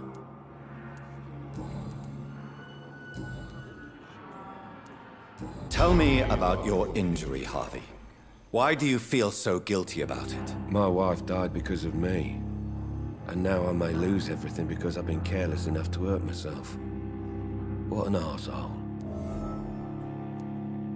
How could your job be responsible for your wife's death? I was working a double. She went out to bring me a hot meal and got caught in a German bomb raid.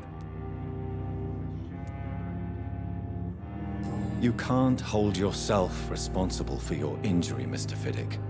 Unless you tried to hurt yourself. Of course I didn't hurt myself. But I can't work until my arm is fixed. My children need to eat, Doctor.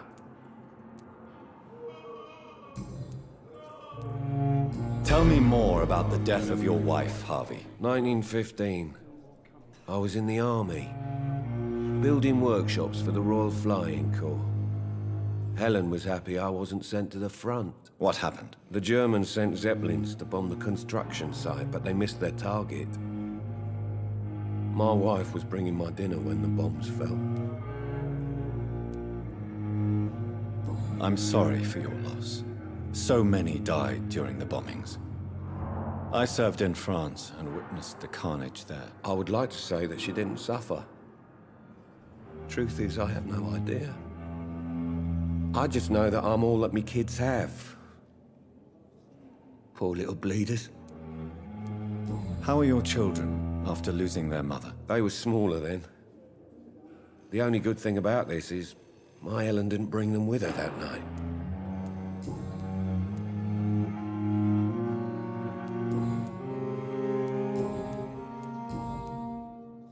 Goodbye for now, Mr. Fiddick. I'll see you later. I will not let you down, my boy.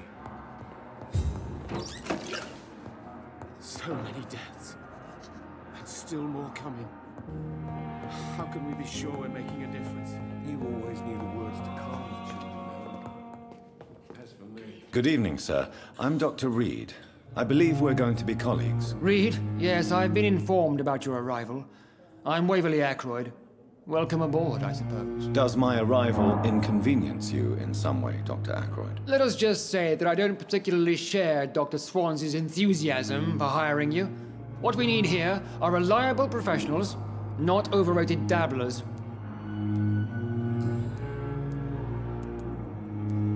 Since your tenure in this hospital is longer than mine, perhaps you can tell me more about this place. Let's just say I'm tired of the carelessness around me. I have always respected the skills of Dr. Swansea, but over time his enthusiasm has become displaced. Carelessness? Exactly what are you talking about? We're here to save lives. The people who trust us are not volunteering for experimentation. They're here to be healed. I don't intend to run any radical experiments, Doctor. Even if I, as any good practitioner should, express an interest in pushing the boundaries of medical research. Modern medical methods were created through audacity and ego. But there are rules in our line of work, and they're here to protect our patients.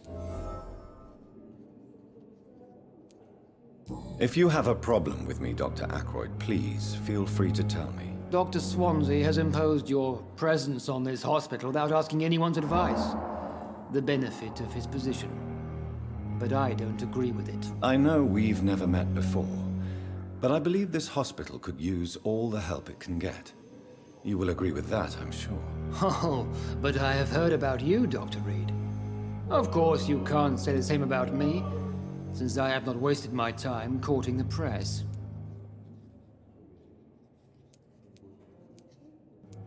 There is no need for such animosity between us.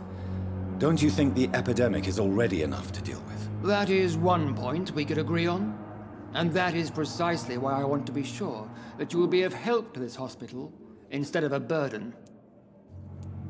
Tell me, Waverly, what do you think of Dr. Strickland's enthusiasm for his experimental research? Strickland is playing with his patients' lives for pride and glory. Now that, sir, is unethical. Are you thinking about something in particular? Harvey Fiddick needs delicate surgery. I believe we should stick to the usual procedure, but my young colleague obviously disagrees.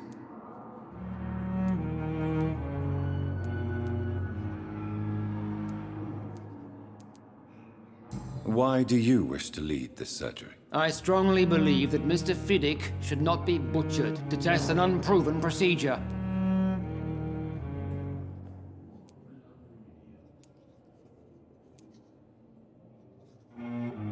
Other people may say that's too conservative a point of view. Conservative? And what are you going to say to Mr. Fiddick if he loses his arm because of the operation? Because that's what's going to happen if the surgery is a failure. And are you not afraid that your rivalry with Strickland may be blinding you? Rivalry? I guess you could call it that. But I will never be childish enough to let my personal feelings affect my judgment.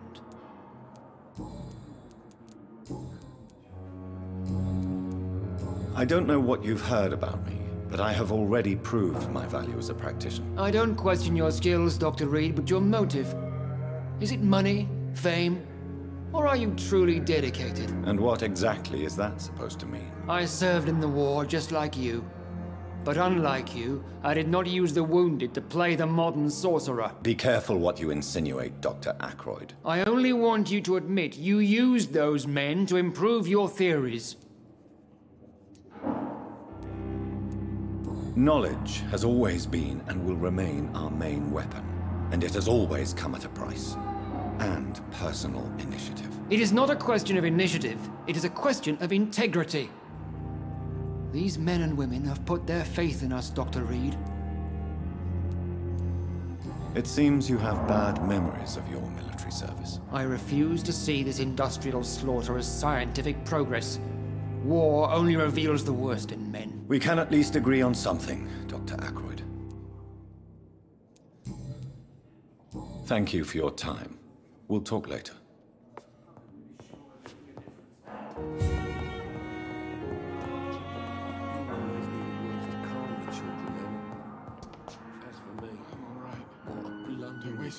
What can I do for you, Doctor?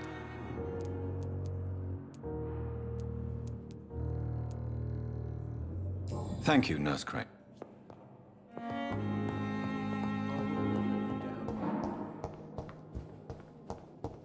I'm so tired. Will this shift never end? Good evening. Good evening, Doc.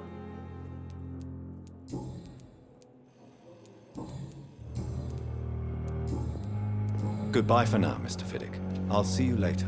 I will not let you down, my boy.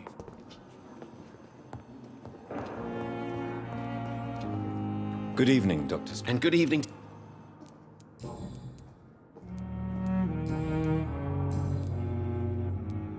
What do you think of Dr. Ackroyd's aversion to modern medical methods? It's a shame he's so narrow-minded. Dr. Swansea taught me that science is about exploring uncharted territory. I'm convinced that's true. With the influenza and all that's going on, you should put your differences aside, don't you think? Why is it so difficult to work together? I believe that if Dr. Ackroyd had been the one to discover the transfusion process, he would be the first to recommend its use. So you believe it's just a question of jealousy and pride? Dr. Ackroyd is as proud as he is blinded by his obsolete concept of medical science.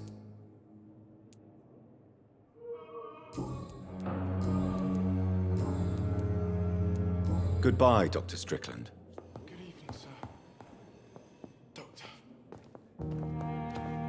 I will not let you down, my boy. Good evening, madam. Can I help you? It's my son who needs you, sir. I'm Dr. Jonathan Reed. How can I help your son? I'm Beatrice Goswick, mother of Mortimer Goswick. Could you check on him, please, Dr. Reed? I've heard much of your talents as a physician. What can you tell me about yourself, Mrs. Goswick? Not much to say. Just take care of my Mortimer and I'll cover all the expenses. That's all that matters. May I ask if you have an occupation, Mrs. Goswick? I'm a teacher by profession. I teach young women who are more ambitious about their futures than their families. Are you really that rich? Most of the patients here are of a more humble origin, if I may say so. Yes, thanks to my husband. May he rest in peace. I can cover any needed medical expenses. What do you think of your reception here? Any complaints? I have had the uttermost reservations about this hospital since we arrived. But we had no other choice, considering the state of emergency. Is there something in particular that's bothering you? Some of the staff were not especially welcoming. I suspect they're not accustomed to dealing with patients of such social standing.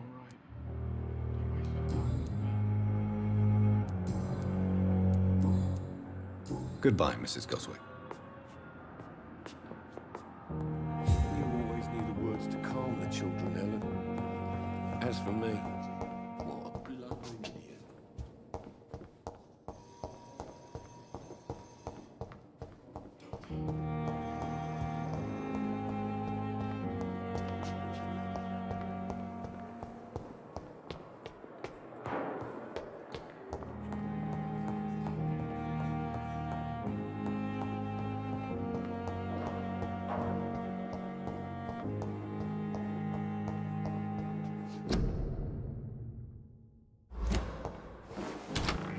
This must be the place.